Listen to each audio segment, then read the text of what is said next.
Hallelujah, praise Lord.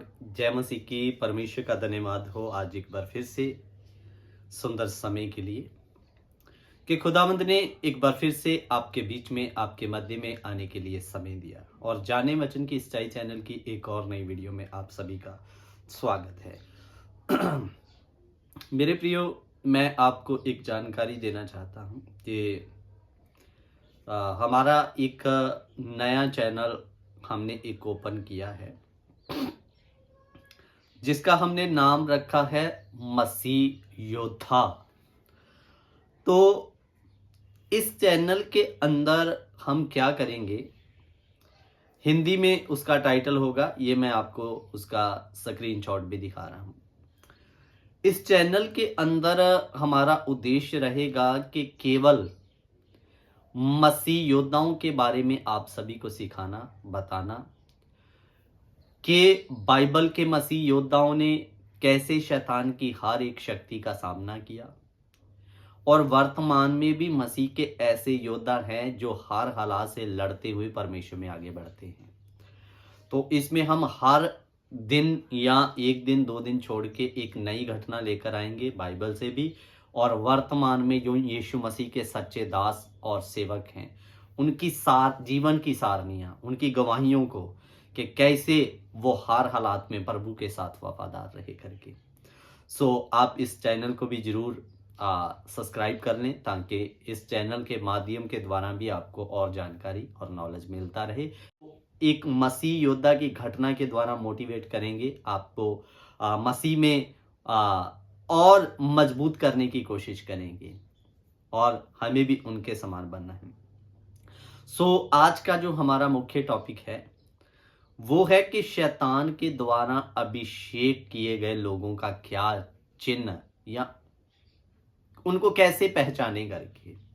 मेरे प्रियो, मैं सबसे पहली बात आप जान ले कि संसार के लोगों की मैं बात नहीं कर रहा, क्योंकि वचन में लिखा सारा संसार उस दुष्ट के वश में पड़ा है, तो इसलिए वो तो है ही।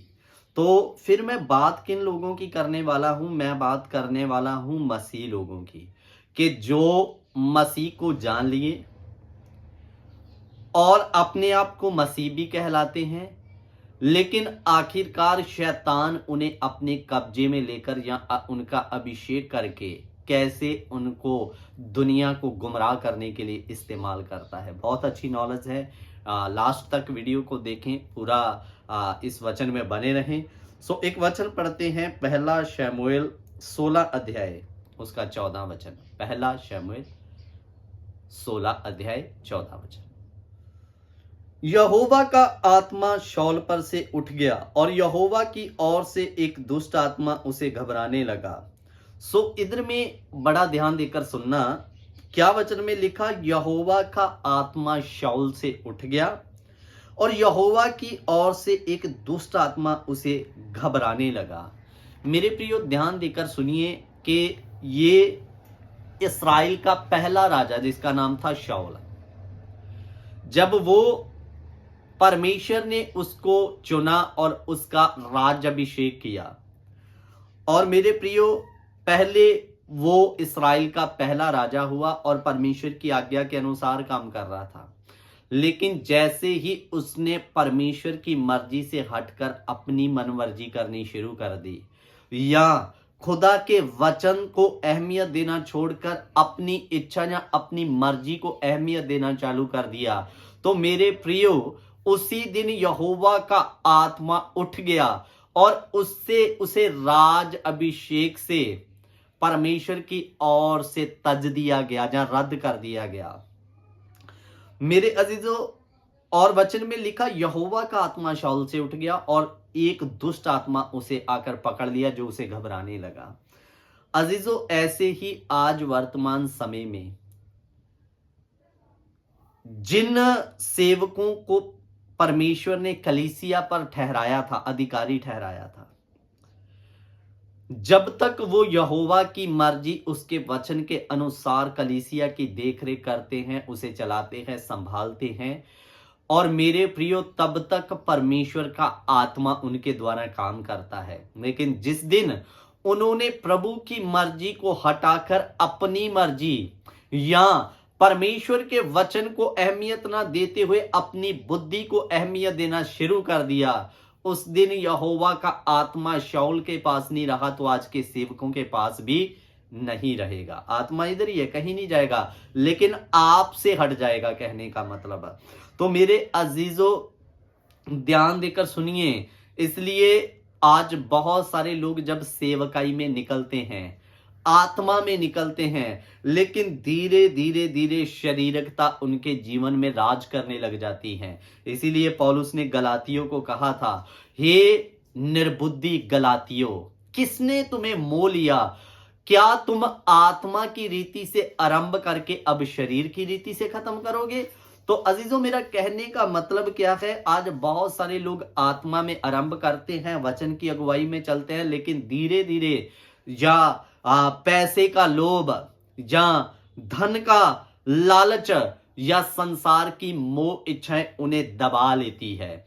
और मेरे प्रियो, ये दबाने के कारण फिर वो प्रभु की मर्जी से हट जाते हैं और अपनी मन मर्जी को अहमियत देना शुरू कर देते हैं। और जिस दिन आप वचन से हट गए, अपनी मर्जी को अहमियत देना शुरू कर दिया, प्रभु का आत्मा आपकी अगुवाई करना बंद कर देगा और शैतान आपका अभिषेक करके दूसरा आत्मा आपको देकर, मेरे प्रियो, वो दुनिया को गुमराह करता रहेगा। जब आप खुद वचन में बने नहीं रहे तो आप दूसरों को क्या सिखाएंगे? इसीलिए बहुत सारे लोग फिर वचन के उल्ट लोगों को शिक्षा देना शुरू कर देते हैं। उनको वचन से भले ही कुछ सिखाएं या ना सिखाएं, लेकिन वचन के उल्ट जरूर सिखाना चालू कर देते हैं। और ऐसे उनके पीछे चलने वाले भी लोग होते हैं जो बाइबल से किसी की बात को ना नापते हुए उल्टा क्या कहते हैं, हमारा सेवक गलत थोड़ी ना सिखाएगा। मेरे अजीजों, चाहे सामने में मैं क्यों नहीं खड़ा, हर एक की बात को वचन से जांचना जरूरी है। नहीं जांचोगे तो फंसेंगे। उनके साथ साथ शैतान का आत्मा आपको भी धोखा देगा, फंसाएगा और लास्ट में आपको नाश के कगार पर लाकर खड़ा कर देगा। तो अजीजों, आज इस वचन के द्वारा हमने देखा कि शैतान कौन से लोगों को अपने कब्जे या उनका अभिषेक करता है अपने कार्य को पूरा करने के लिए। उन मसीह सेवकों, उन विश्वासियों को जो वचन से हटकर अपनी मर्जी को अहमियत देते हैं। इसीलिए वचन में लिखा, तू अपनी समझ, अपनी सामर्थ का सहारा ना लेना, तू अपनी समझ का सहारा ना लेना, सॉरी। तो मेरे अजीजों, इसलिए अपनी समझ का से काम लेना बंद करें, यहोवा पर सब कुछ सौंपें और उसी के वचन के अनुसार कलीसिया को खड़ा करें। अगर यहोवा का आत्मा ही आपको चलाए तो आपको उसके वचन के अनुसार कार्य करना होगा। नहीं करेंगे, उसके वचन के अनुसार कलीसिया को स्थापित नहीं करेंगे, आत्मा दुखी होकर आपसे हट जाएगा, तो आपको दूसरा आत्मा आकर कब्जा कर लेगा, जो शैतान के द्वारा होगा। और शैतान आपको पर अभिषेक करके चलाना शुरू कर देगा। आप अन्य भाषा झूठी बोलोगे, आपके द्वारा चिन्ह चमत्कार भी होंगे, लेकिन वो कराने वाला प्रभु नहीं, शैतान होगा। तो इसलिए सावधान रहें, सतर्क रहें, वचन के अनुसार चले, वचन के अनुसार लोगों को आगे बढ़ाएं, तभी परमेश्वर का आत्मा आपके द्वारा कार्य करेगा। सो प्रभु आप सबको आशीष और बरकत दे। जय मसीह की। God bless you. जय मसीह की।